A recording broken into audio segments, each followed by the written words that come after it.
Tonight on ABC News Live Prime, after hours of being deposed, Hillary Clinton comes before cameras. We returned to answer questions repetitively, literally over and over again. I don't know how many times I had to say I did not know Jeffrey Epstein. Hillary Clinton's deposition. The former Secretary of State testifies in the House Jeffrey Epstein investigation, accusing Republicans of protecting, quote, one political party and one public official.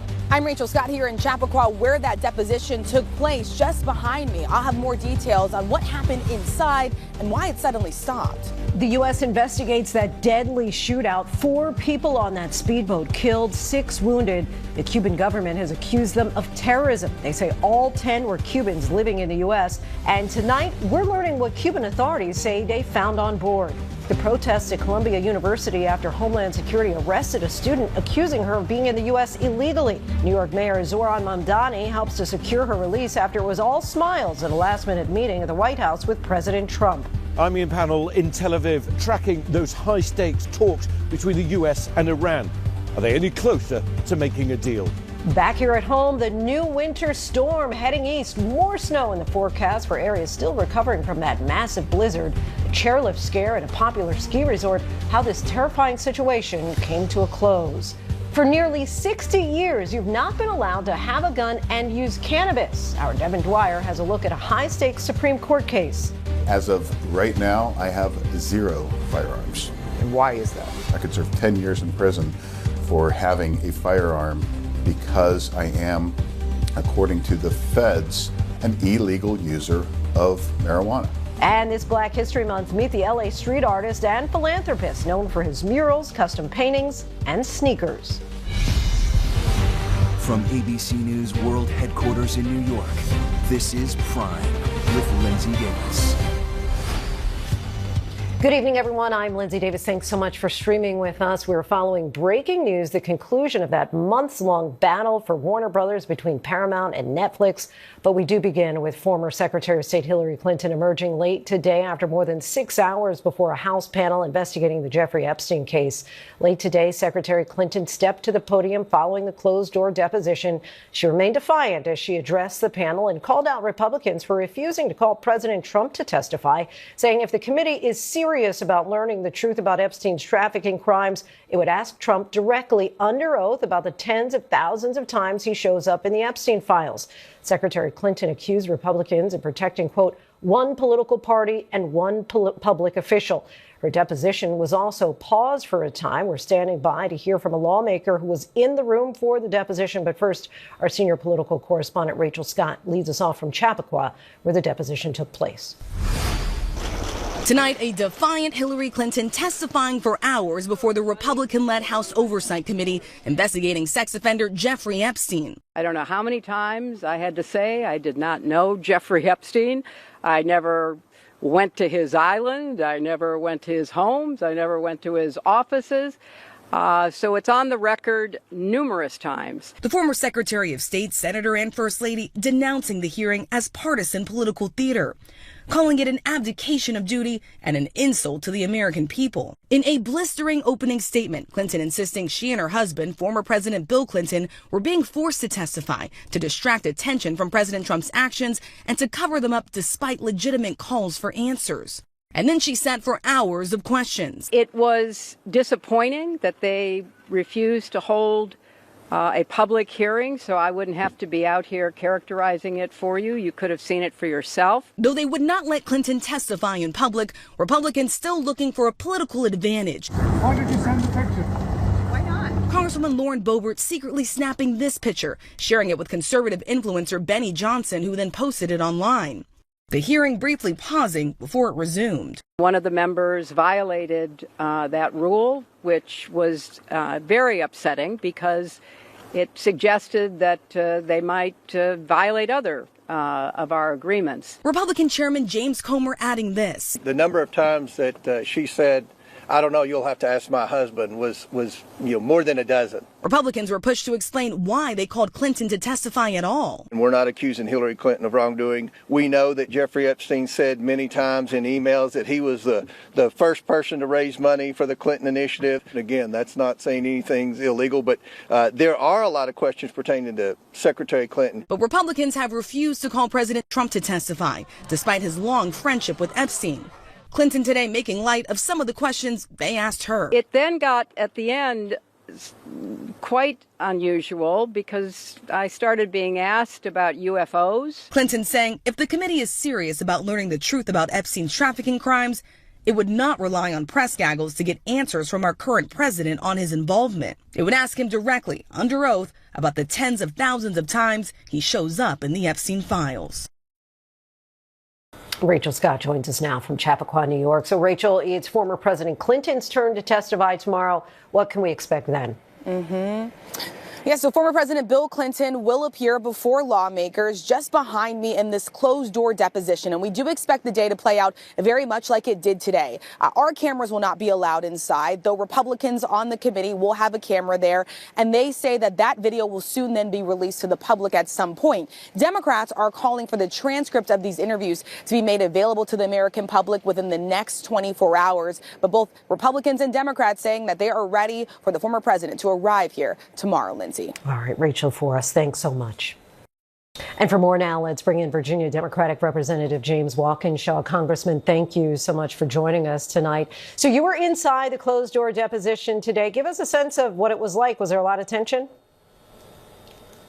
It was a long, tense day, and, it was a frustrating day for me because I don't think we learned a lot, not because Secretary Clinton wasn't open and honest. She answered every question that was asked, but she just doesn't know anything about Jeffrey Epstein or Ghislaine Maxwell and the crimes they committed. She had sworn to that in a written statement in advance of the deposition. We knew that going in, and it was confirmed today. Why did it take so long if she clearly didn't have or suggested she didn't have any information? Well, there were months of good faith negotiation and back and forth between Secretary Clinton, the Clintons' lawyers, and the committee about, the terms of their participation. It's important to note that a number of other prominent individuals who, quite frankly, had a lot more information about Jeffrey Epstein and his crimes were not asked by Chairman Comer to answer questions in person. They were allowed to provide written responses to the questions that the committee had for them. So there's been a different standard for Secretary Clinton here, but I think she acquitted herself well today. Walk us through the moment that a photo was shown and ultimately the hearing had to stop. I don't want to violate the rules of the deposition myself and describe what happened in the room in detail, but it's been reported that a Republican member of the committee took a photo of Secretary Clinton and then shared that photo with a right-wing MAGA influencer. I think it highlighted the fact that there was unfortunately a political and partisan element to the proceedings today. We knew in advance that Secretary Clinton had no relationship with Epstein, had no significant relationship with Maxwell, never flew on the plane, never went to the island, wasn't involved in any of the crimes, and yet we brought her in today in front of all the cameras to answer questions, and then in violation of the rules, a photo was released from the deposition. So it was unfortunate. I give credit to Secretary Clinton for continuing with the deposition. Regardless of that incident, she would have been well within her rights to step back from the deposition at that point, given that the rules have been violated, but she carried on. House Oversight Chair James Comer said today that it's very possible Commerce Secretary Howard Lutnick could also be called to testify before the committee due to his ties to Epstein. Do you think that that's going to happen? If so, any idea on timing on that? Well, I don't quite understand why Chairman Comer continues to qualify it and say that it might happen or it may happen or maybe it's on his list. He should just say we're going to do it. Democrats have called on Secretary Lutnick to come before the committee and testify. Chairman Comer has the power to make that happen. There's no reason that he shouldn't do it other than Donald Trump won't like it. And the important thing to know about Howard Lutnick, he lied about the depth and breadth and length of his relationship with Jeffrey Epstein. So did his boss, Donald Trump. We know that there are many inconsistencies in the story Donald Trump has told publicly about his relationship with Jeffrey Epstein and the facts we now know from the files and other sources. So Trump and Lutnick are in similar circumstances. They lied to the American people, claimed to have a limited or no relationship with Jeffrey Epstein, and the files have revealed that they both have very, very significant relationships with Jeffrey Epstein. They should both come before our committee and answer questions about that. Former President Bill Clinton is expected to testify tomorrow. What do you expect to hear from his deposition, and what questions do you have for him? Well, President Clinton has been clear about the timeline of his involvement with Jeffrey Epstein, the fact that through the Clinton Global Initiative, they used Jeffrey Epstein's plane to move from place to place. Clearly, there are pictures demonstrating that relationship between Clinton and Epstein. And I think President Clinton is in the same category as a lot of folks who had a relationship at some point with Jeffrey Epstein. The key questions for all of those folks are, were you involved in any of the crimes that were committed, or did you have knowledge of any of the crimes that were being committed? And I'm glad that President Clinton is coming before our committee tomorrow to answer questions, and I hope we can get to serious resolution of those key questions. Congressman James Walkinshaw, thank you so much for your time. Tonight, in this crucial midterm election year, with Republicans holding very slim majorities in the House and the Senate, ABC News has learned that President Trump has reviewed a draft executive order that would involve him declaring a national emergency, potentially giving him sweeping power over voting in this country. There are serious questions tonight about the legality of any order. Let's get right to Mary Bruce at the White House. Mary, what have you learned?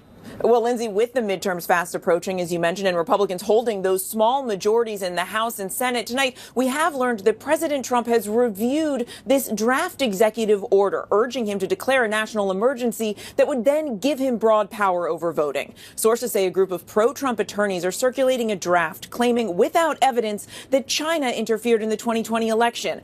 They argue that that justifies then declaring a national emergency that would then allow the president to mandate voter ID, hand-counted ballots, and ban mail-in ballots. But it is not clear if the president is going to actually accept this proposal, though we do know that he is considering executive action to impose stricter voting rules. But, Lindsay, the Constitution gives states, not the federal government, the power to run elections. Lindsay. Mary Bruce for us. Thanks so much, Mary.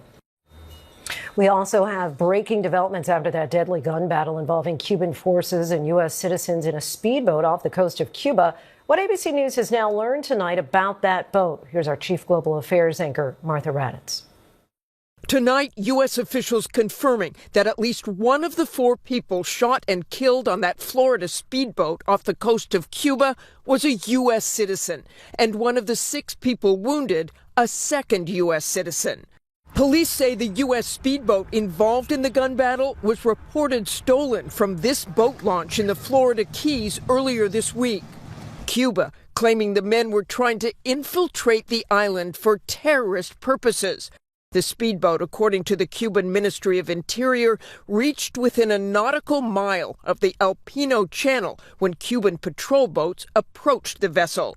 The Cubans claiming those on board the U.S. boat opened fire, prompting the Cubans to return fire. Cuba claims the suspects were armed with assault rifles, Molotov cocktails, and bulletproof vests, but provided no proof.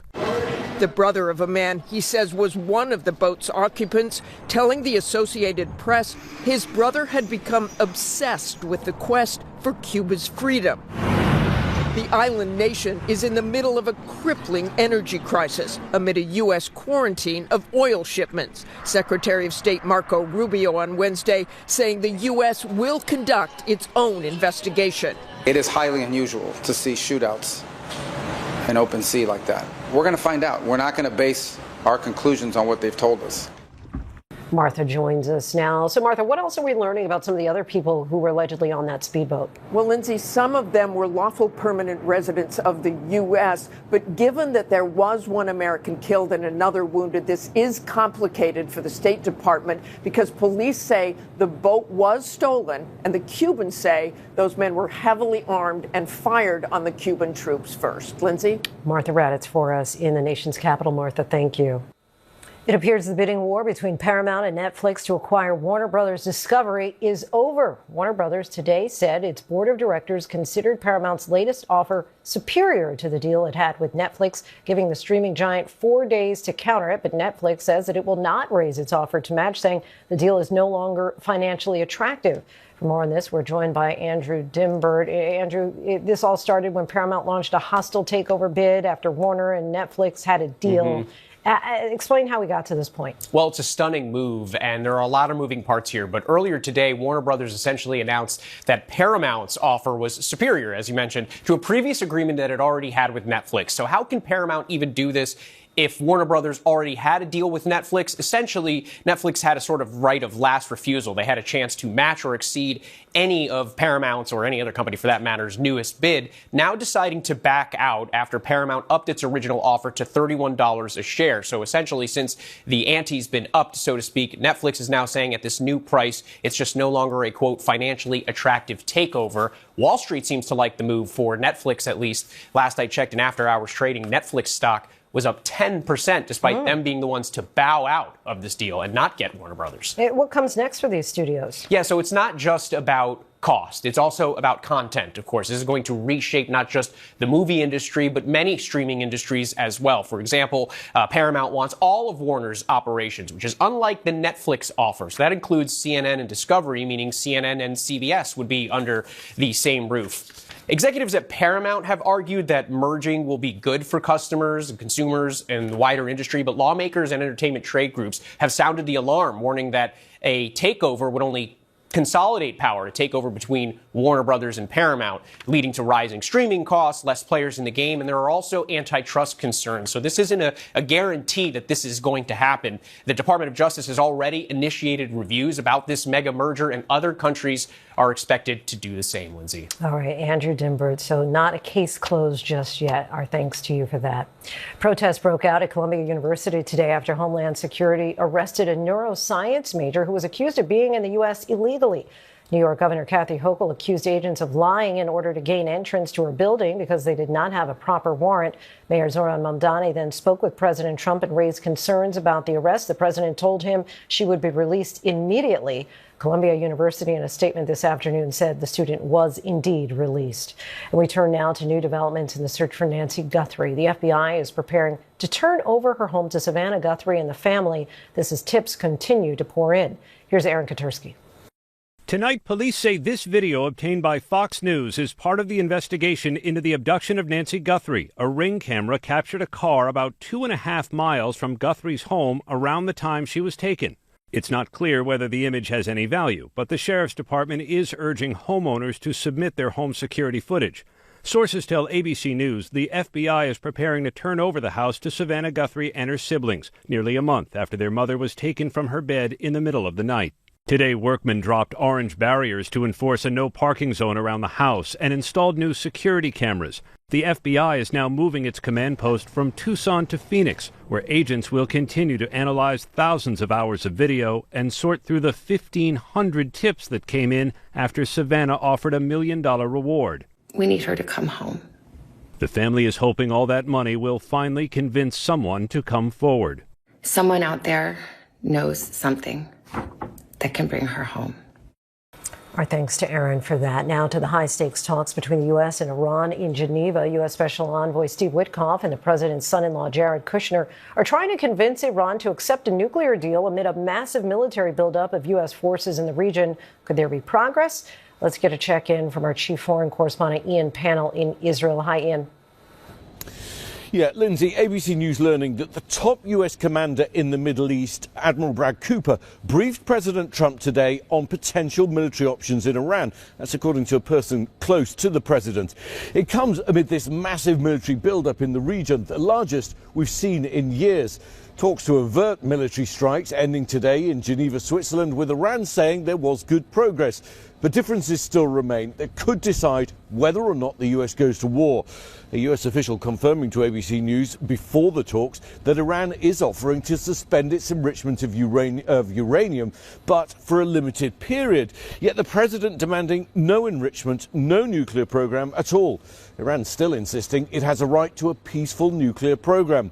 With Iran saying there are going to be more talks next week in Vienna, what they call technical talks, I think the key question tonight, has President Trump heard enough to keep talking? And if not, the risks of war seem to grow. Lindsay? Ian, thank you. A nightmare situation for a couple in Santa Clarita, California. Their roommate was arrested for allegedly poisoning them. Authorities said that surveillance video captured him spraying an unknown substance on their food. Trevor Alt has those details. Tonight, shocking footage inside a California home as a couple says this is their roommate in a gas mask covering their food, kitchen, and pantry with insect poison.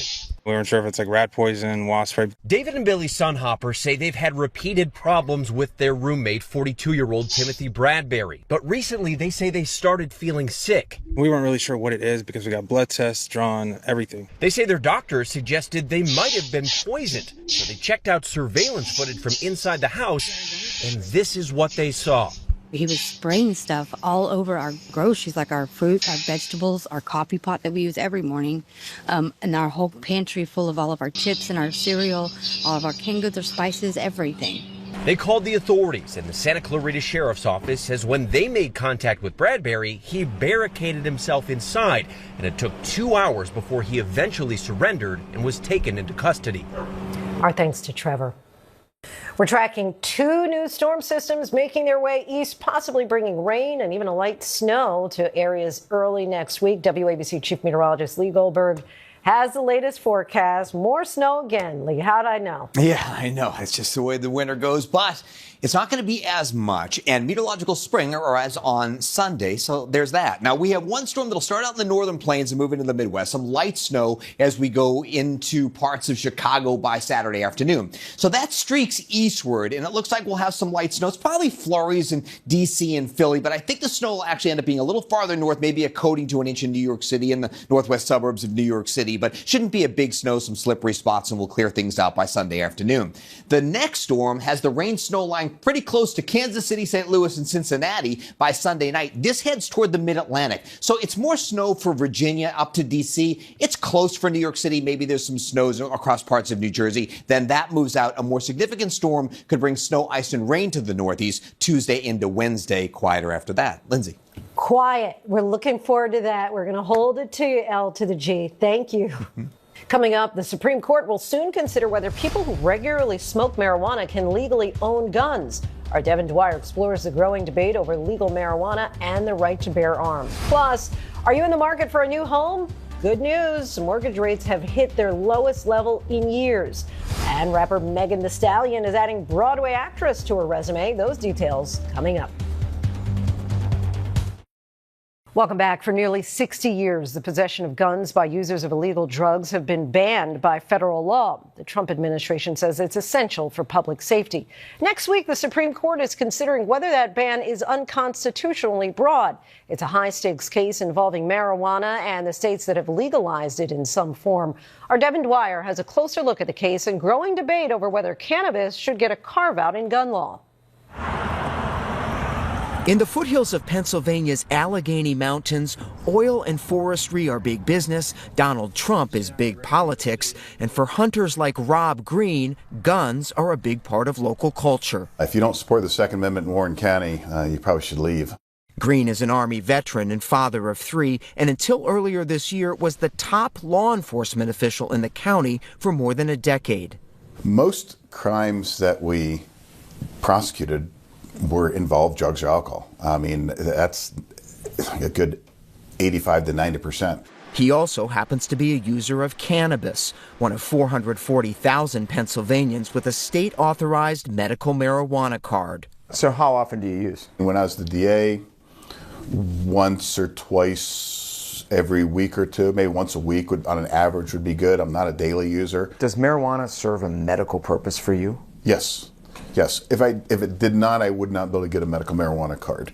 Marijuana as medical treatment has been legal here since 2016, but consuming cannabis also comes with what Green calls an unconstitutional cost. As of right now, I have 0 firearms. And why is that? I could serve 10 years in prison for having a firearm because I am, according to the feds, an illegal user of marijuana.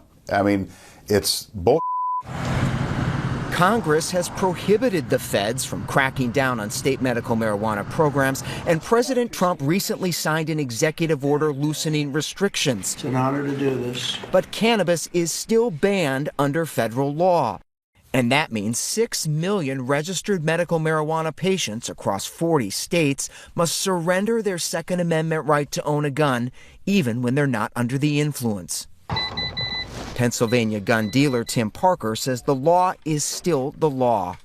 We have a sign on the outside of the door. We do not like people that smell like marijuana coming into our shop. A lot of times they tell us that they have a license or a marijuana card, and they're legally allowed to have it. I said, well, you're not allowed to come in here.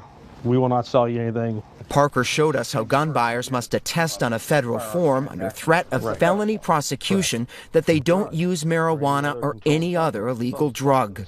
So if you check yes, it's an automatic no correct, purchase. Because the federal law, even though in the state of Pennsylvania they made medical marijuana legal, the federal law still mandates that we cannot sell you a firearm. Since 1998, the FBI says countless drug users have been turned away by gun dealers because of that form, in addition to more than 240,000 customers flagged for drug-related convictions by the background check system. The Trump administration calls the gun ban for drug users a cornerstone of public safety. Those are the kind of people that shouldn't be carrying a gun because it's all split-second things, and a gun doesn't think for itself. Guns don't kill people. People keep people, not guns. This is our gun room. The potential dangers of combining drugs and guns is apparent inside the City of Erie Police Department gun vault, lined with boxes of 700 firearms confiscated in crimes since 2023. How many of these guns would be associated with drugs? I mean, so 170-ish that we took them and confiscated them with drugs, but I would probably guess 70% of these probably were involved in the drug chain. Had some connection to Had some drugs. connection, yeah. Police Chief Richard Laura says medical marijuana is not a top threat, but does pose a danger when combined with guns. We don't want someone who's under the influence of alcohol or methamphetamine or cocaine or marijuana to be handling a firearm. Obviously, there's some safety issues there. The Justice Department says it prosecutes 300 cases a year in which a violation of the drug user gun ban was the leading charge. One recent high-profile case involved Hunter Biden, a self-confessed recovering crack cocaine addict who was charged with lying on the federal gun transaction form and obtaining a firearm. So was Ali Hamani of Texas, who the government says admitted to using marijuana every other day while keeping a Glock 9mm pistol in his home. But a federal court said the ban enacted by Congress in 1968 is too broad and unconstitutional as applied. And it's unconstitutional because, and we're talking about a statute that renders it a felony for a person who is a consumer of cannabis to possess a firearm, whether they're sober or intoxicated, no matter what. The Hamani decision spawned a rare alliance. The Trump administration, gun safety advocates, and anti-drug groups now appealing to the Supreme Court to hold the line. They say a ban on guns for people who use illegal drugs, including medical marijuana, is rooted in the nation's history.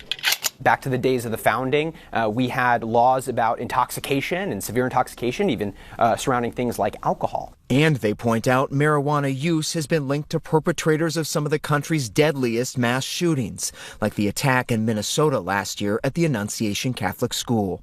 It's not to say that everyone who smokes marijuana is going to have cannabis-induced psychosis, or even the vast majority. Right. But we need a bright line rule here to prevent against the worst possible scenarios that could occur. I do agree there are certain circumstances where people should not be able to own firearms. But Green says the dangers of marijuana are overblown. Cannabis has helped me in a number of ways. I mean, it helps me immensely. It's helped out of a lot of other people, and it has hurt me in zero ways. Are there certain drugs that are so dangerous and addictive that it's not safe for you to have a firearm? Sure. Marijuana is not one of them. Lots of debate around that. Our thanks to Devin Dwyer for that. The Supreme Court will decide the constitutionality of the gun ban for marijuana users later this spring. Coming up with spring break right around the corner, trips to the U.S. are on a decline. We take a look at tourism by the numbers and check your sleepwear with your bags. The airport that is banning pajamas before you fly. Welcome back to Prime. Here's a look at the stories making headlines right now. Former Secretary of State Hillary Clinton testified before the House panel today investigating the Jeffrey Epstein case. Clinton spoke to reporters after the closed-door hearing and reiterated that she has never met Epstein and was disappointed that Republicans refused her a public hearing. Former President Bill Clinton is scheduled to sit for a similar deposition tomorrow. We're learning more details after a U.S. citizen was killed and another wounded in a gunfight between Cuban forces and a U.S. registered speedboat. Police in Florida say that the speedboat involved was reported stolen from a Florida Keys marina earlier this week. Cuban officials claim 10 armed men on the boat entered Cuban waters and started shooting at border troops, forcing them to return fire. The clash left 4 dead and 6 wounded on the speedboat. Members of Congress have called for a full investigation. Good news if you are in the market for a home. According to new housing data, the rate on a 30-year fixed mortgage dipped just below 6% for the first time in nearly 4 years. This time last year, mortgage rates were closer to 7%. According to experts, a decrease of each percentage point saves buyers thousands of dollars in costs each year, which could now help bring more buyers off the sidelines. Should pajamas be worn at the airport? Well, Tampa International Airport says emphatically no. In a satirical post, the airport teased a PJ ban. They wrote in part, quote, after successfully banning Crocs and giving everyone the amazing opportunity to experience the world's first Crocs-free airport, it's time to take on an even larger crisis, pajamas at the airport. The madness stops today. And coming up, stunning video shows a skier hanging off of a ski lift. We have the incredible story. And the United States is experiencing a tourism slump. We explore the decline by the numbers. Welcome back, everyone. If you're lucky, you may take some time off in the coming weeks for a little spring break, or perhaps you're now planning your summer vacation. But there's a troubling trend for the tourism industry here at home in the United States. Visitors from around the world are taking their money elsewhere as international tourists have soured on the idea of visiting the U.S. Let's take a closer look by the numbers. 2025 saw a 6% drop in international tourism coming to the U.S. compared to the year before. That's according to the World Travel and Tourism Council. That translates to 11 million fewer visitors this year compared to last. The drop is even more significant when you're talking just about Canadian visitors, which has dropped 28% since a high in 2024. One reason for the decline is a $250 visa integrity fee now required for visitors from some countries like Mexico, India, Brazil, and China. It is a big summer, however, for U.S. tourism, with 11 cities hosting World Cup matches in June and July. But so far, flight data company Cirium is showing a 14.2% decline in July bookings from Europe compared to last year. And it's not just tourists. For the first time in nearly 100 years, more people moved out of the U.S. than into it. The Brookings Institution estimates the U.S. saw net negative migration of 150,000 people in 2025, and they expect that number to drop even further in 2026. And still ahead, the dramatic video of a skier left dangling from a chairlift.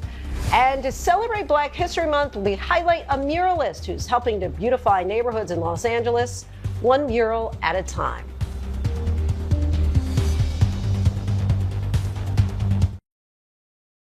A skier left dangling from a chairlift. The final tower goes up at the World Trade Center, and Burger King's new AI tool, Patty, will soon have it her way. These stories and more in tonight's Rundown.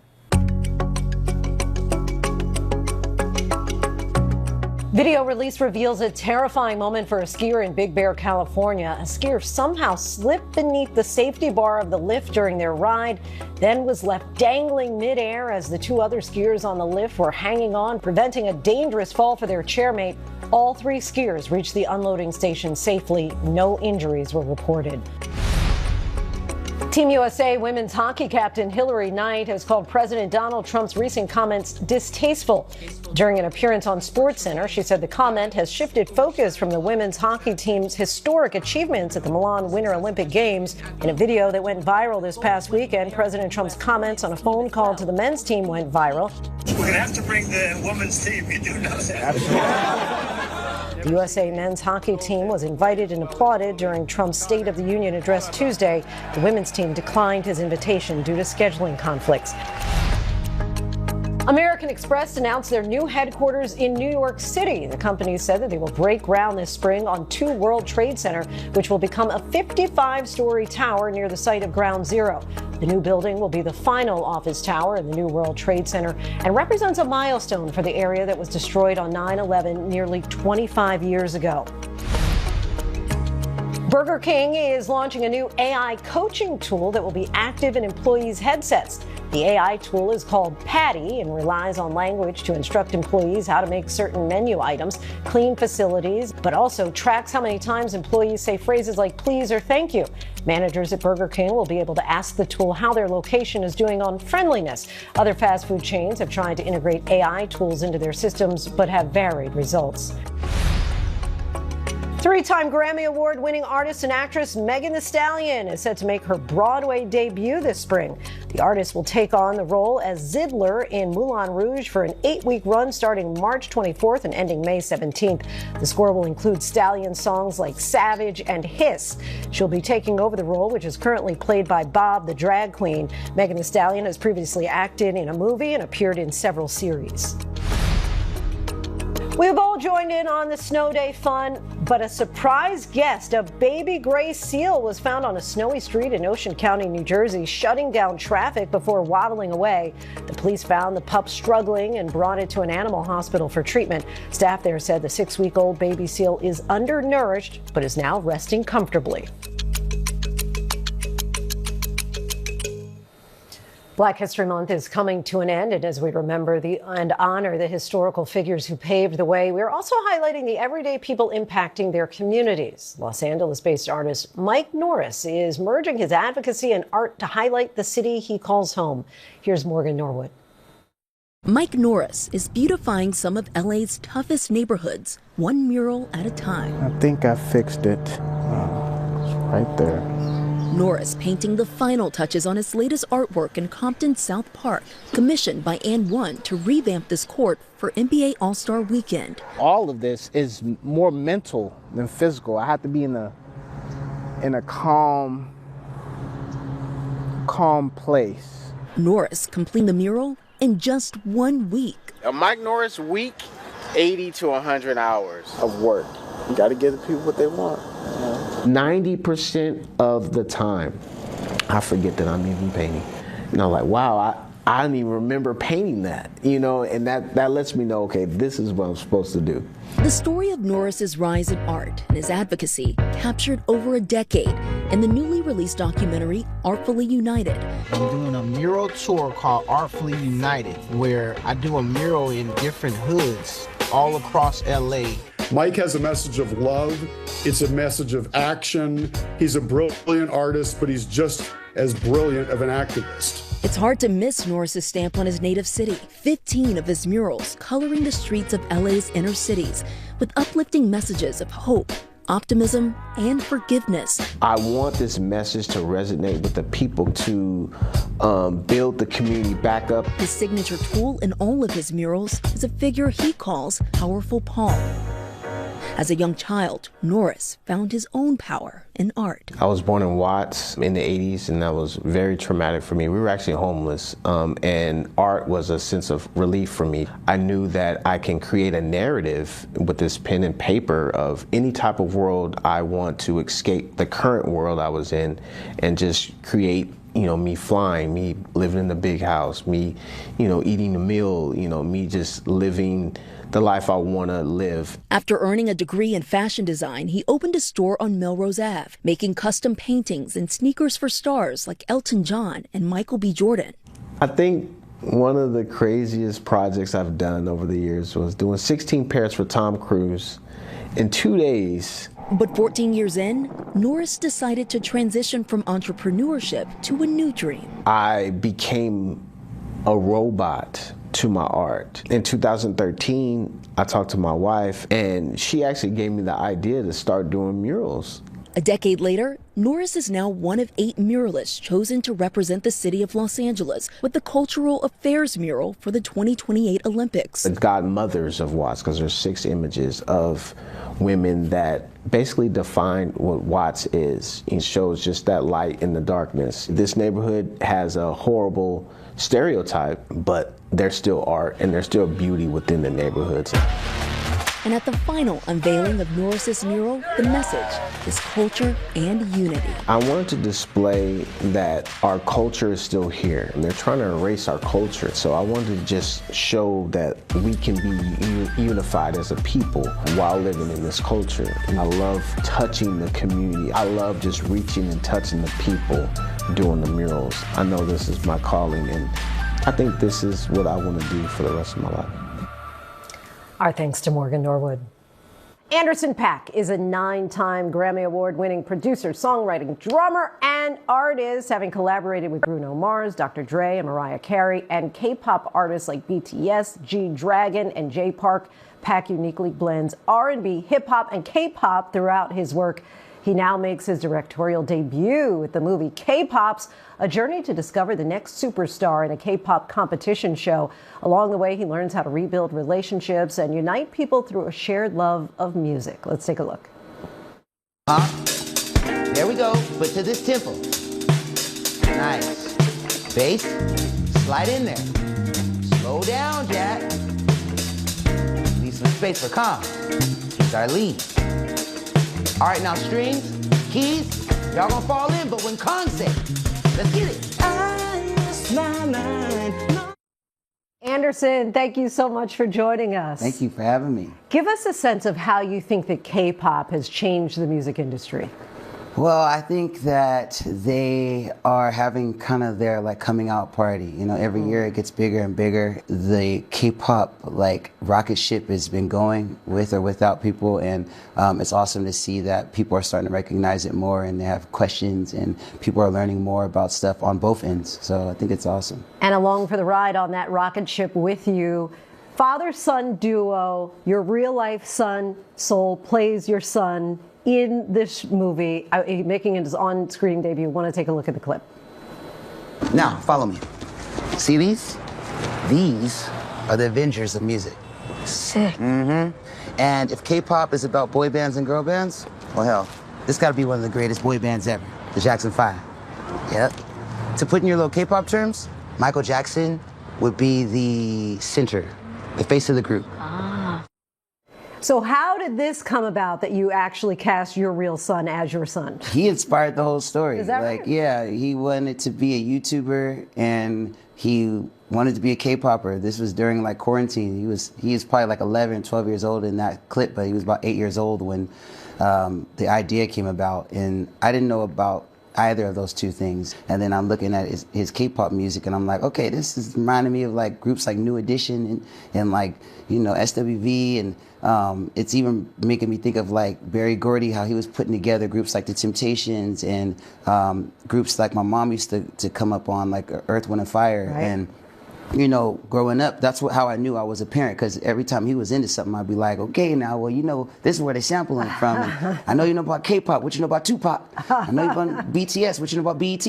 So it really made me realize okay, I'm getting old, but also too, this is a cool unique opportunity I have to tell a story that blends both sides, my Black culture and my Korean culture, and showing how we have a lot of things in common. And as you just mentioned, your directorial debut, and you're directing your son. Yeah. Was he like any good teenage boy and listening to dad, or he had his own ideas? Oh man, he definitely had his own ideas, and I had to pivot and change. By the time we were shooting, he was 11 years old, so he went from loving K-pop to loving Slipknot. So I had to switch things up, pivot, just to work with the teenager I was, having on camera. And it was really cool because he really took it seriously. I'm a dad first before anything, but it was really fun to be able to share both experiences, like directing my son and having so much fun with him improvising, but then also being a dad, getting to be able to just like hang out with him on set and spend a lot of time with him, which, he's a teenager, he's 15 years old now, so I don't know if I'll ever get that much time with him again. You yourself are half Korean, half black. And so how do you go about bringing that aspect of yourself and blending it to the big screen? Yeah, a lot of the movie is pulled from a lot of unique experiences that I had. I grew up in a black household. My mom was born in Korea. She was adopted during the war, didn't know her real biological family, but was adopted by black parents in the military and was raised in LA.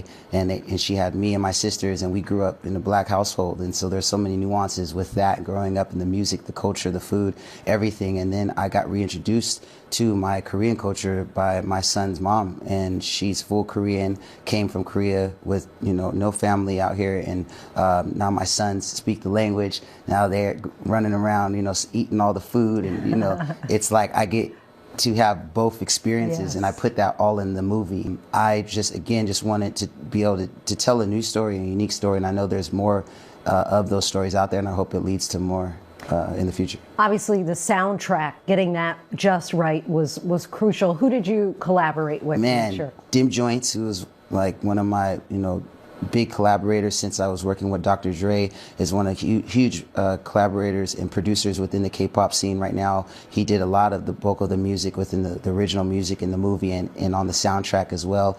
But I got collabs with Earth, Wind & Fire. My boy Bongo did the Too Bad song with G-Dragon. I got the Free Nationals on there. I got just a bunch of favors, man, from everybody and old friends that I've been working with for years. Old school and new school need to know this. Anderson, thank you so much. What a pleasure to meet you. K-Pops, starring and directed by Anderson .Paak, premieres in theaters nationwide Friday, February 27th. And that is our show for this hour. I'm Lindsay Davis. Be sure to stay tuned to ABC News Live for more context and analysis of the day's top stories. Thanks so much for streaming with us. Thank you. So what is your...